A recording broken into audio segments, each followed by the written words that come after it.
There are a lot of mistakes I see people make when they're negotiating. I think one of the most obvious is when people give ranges.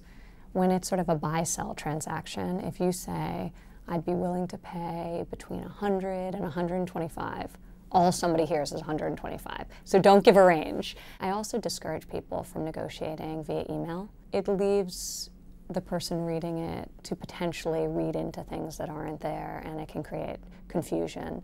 It also benefits the weaker party, because I think when you're negotiating, you actually want to see how somebody reacts real time to what you're suggesting, because it can be very revealing. I think the other thing when it comes to negotiation is to try and listen more than you talk, because oftentimes, especially when you're a little bit more laid back and a little bit more quiet, people will speak.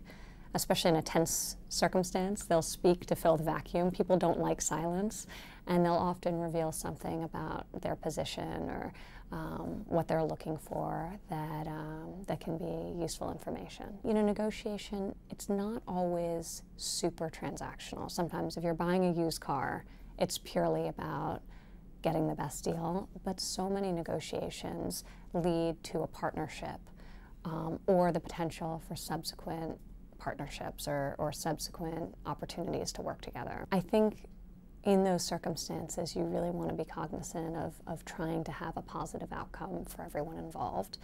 And even if it's more positive for you, there's not a lot of upside in letting the other person know you feel that way. Thinking about negotiation as oftentimes the beginning of a longer relationship can be helpful in terms of how you deal with a dynamic through the negotiation.